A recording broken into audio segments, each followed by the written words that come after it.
నమస్తే. ఇన్నాళ్ళు నన్ను సపోర్ట్ చేస్తూ, ఎంకరేజ్ చేస్తూ మీ ప్రేమని నాకు అందిస్తున్న ప్రతి ఒక్కరికి కృతజ్ఞతలు.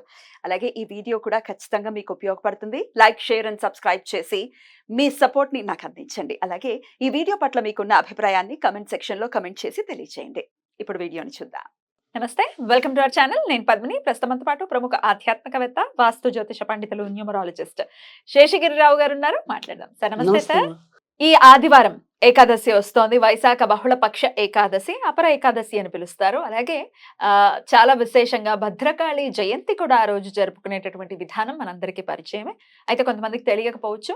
మరి భద్రకాళి అమ్మవారు అనంటే ఉగ్ర రూపం కాబట్టి మరి చేసుకోవచ్చా? ఎట్లాంటి సందర్భాలలో అమ్మవారిని కొలవచ్చు అనే ప్రశ్న ఖచ్చితంగా ఎవరికైనా ఉద్భవించేటటువంటి పరిస్థితి ఉంటుంది.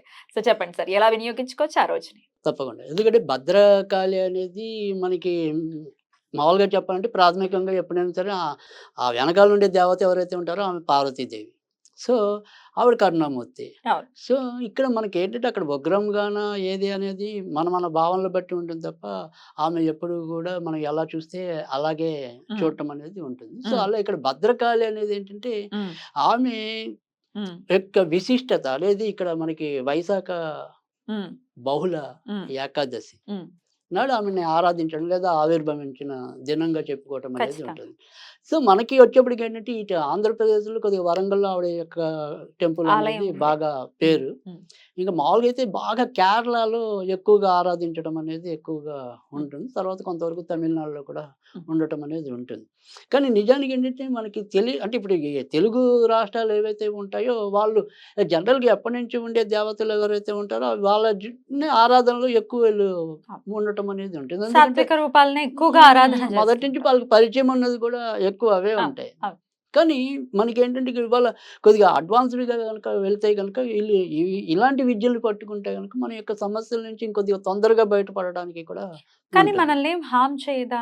ఇప్పుడు హార్మ్ చేసేస్తుంది. చాలా మంది అనుకునేదేంటంటే, ఉగ్రదేవతల జోలికి వెళ్తే పర్యవసానాలు కూడా ఇది చాలా గట్టిగా ఉంటాయి. కాదు. ఇక్కడ హ్మ్. చాలామంది చేసే తప్పేంటంటే, ఇక్కడ మనకి ఉగ్ర దేవతలను ఆరాధించే టైంలో వీళ్ళందరూ కూడా ఎక్కువ శాతం ఏవైతే కొన్ని మనకు అక్కర్లేని ఆచారాలు ఏవైతే ఉంటాయో, అంటే వామాచారం. వామాచారం అంటే దాంట్లోనే ఇవన్నీ ఉంటాయి కదా! 5 రకాలు మైథునం అని చెప్పి, మాంసం అని చెప్పి, ఇలా మత్స్యం అని చెప్పి, ఇలా 5 రకాల మకారాలంట. హ్మ్. పంచమకారాలని చెప్పి పంచమక.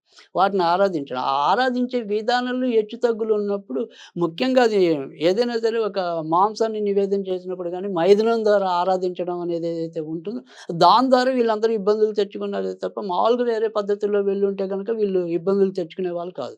ఎందుకంటే, మనకి ఏదైతే ఈ భద్రకాళి ఇలాంటివన్నీ ఎప్పుడైతే తెలిసాయో, అప్పటికి వీళ్ళందరూ అలాంటి ఆరాధనలు చేసి మనకొక రకమైన భయాన్ని క్రియేట్ చేశారు. హ్మ్.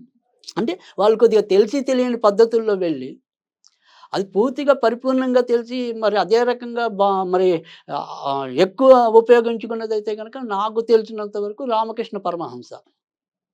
హ్మ్. సో, భద్రకాళి ఉపాసకులు. అవును. అవును. కాళీ ఉపాసకులు కాళీ పైగా ఉపాసకులు. రెండోదొచ్చేప్పటికేంటంటే ఆయన పూర్తిగా ఈ వామాచార పద్ధతిలోనే ఆయన యొక్క సంపదనంతా అంటే తపస్సంపద నేననేది.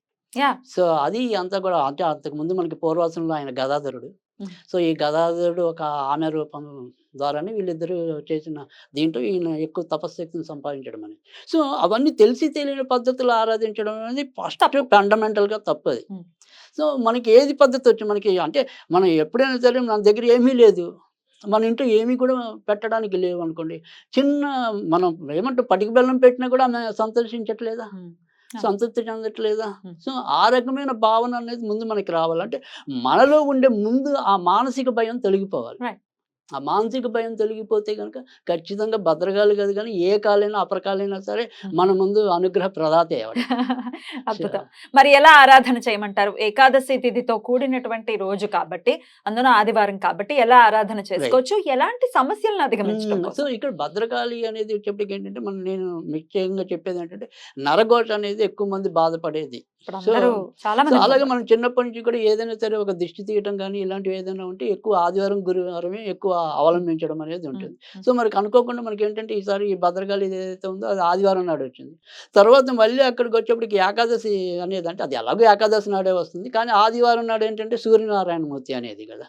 సో, ఇక్కడ వచ్చేప్పటికేంటంటే మనకి ముఖ్యంగా ఆదివారం నాడు ఏవైతే ఇలాంటి చెడు శక్తులు తీసేయడానికి మనం ఆదివారం, గురువారం ఎక్కువ ఉపయోగించుకుంటాం. అదే విధానంలోనే ఇక్కడ మనకు భద్రకాళిని పూజించడం వల్ల వచ్చే లాభం ఏంటంటే, ఖచ్చితంగా ఏవైతే ఇలాంటి నజర్ అంటాం కదా! ఆ నజరు పోవడానికి ఒకటైతే గనక చాలామంది ఇంకోటేంటంటే అది సైకాలజికల్ కావచ్చు, లేదా నిజంగానే ఉంటే ఉండొచ్చు. అది వేరే విషయం. అంటే మన మీద ఏదో ప్రయోగం జరిగిందని భావించడం.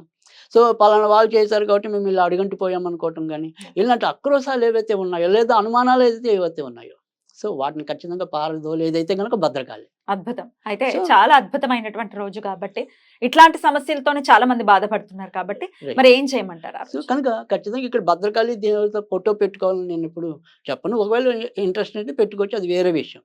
కానీ ఒకవేళ పెట్టుకోకపోయినా ఖచ్చితంగా అమ్మవారిదైతే ఏదో ఒకటి ఫోటో ఉంటుంది కదా! లలితాదేవి ఫోటో దుర్గాదేవో, ఉంటుందా? లలితాదేవి ఫోటోను హ్మ్. తప్పనిసరిగా ఈ రెండిట్లో ఏదో ఒకటైతే ఉంటాయి. సో, ఈ రెండిటిని ఆవిడే భద్రకాళి రూపంగా భావించండి.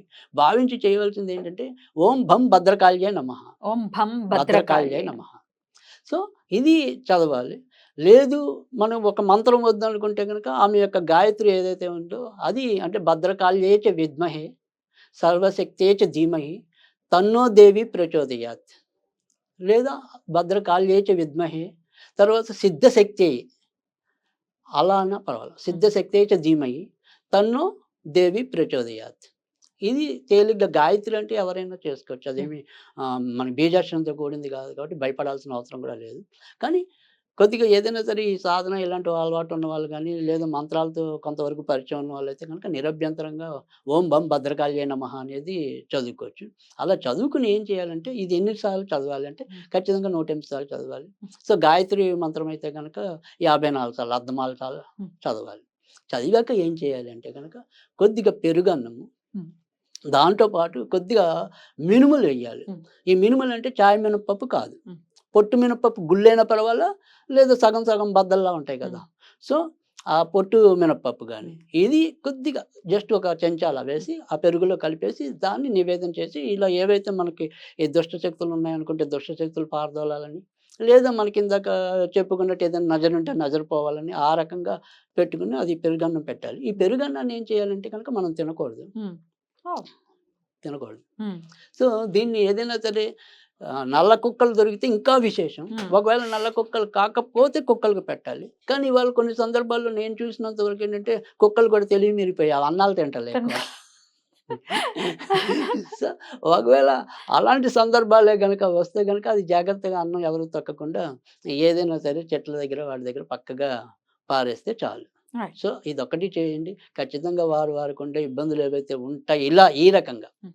ఇలాంటివి మటుకు తొలగడానికైతే గనక ఖచ్చితంగా మనకి భద్రకాళి దేవైతే హ్మ్. తప్పకుండా ఉపయోగపడుతుంది. అలా కాకుండా ఇప్పుడు ఏదైతే ఈ ఏకాదశి కాకుండా హ్మ్. హ్మ్. విడిగా కూడా ఇలా ఎప్పుడు బాధపడేవాళ్ళు ఇందులో ఏదైనా సరే మధ్య మధ్యలో ఆదివారం పూట ఇలా పెరుగన్నం హ్మ్. ఆవిడకి పెట్టడం. హ్మ్. అలా మధ్య మధ్యలో నెలకో 2 నెలలకో ఒకసారి చేస్తున్నారనుకో, హ్మ్. ఇలాంటివి ఏమైనా సరే నగలు ఇలాంటివి ఏమైనా ఉంటే వాళ్ళకు అద్భుతం. అది. చాలా బ్యూటిఫుల్‌గా ఎక్స్‌ప్లెయిన్ చేశారు. డెఫినిట్‌గా ఈ నరఘోష అనే ఈ దాంతో చాలా ఇబ్బంది పడుతున్నారు. అలాగే శత్రు బాధతో కూడా ఇబ్బంది పడుతున్నారు. హ్మ్. కాళీ అమ్మవారి అంటే ఉపాసన అనుకోవచ్చు, ఆవిడని ధ్యానించుకోవటం అనుకోవచ్చు. అవును. ఖచ్చితంగా మనకి రక్షణ కవచాన్ని ఏర్పరుస్తుంది అని రైట్. చెప్తున్నారు. రైట్ అండి. Thank you so very much. నమస్తే. నమస్తే.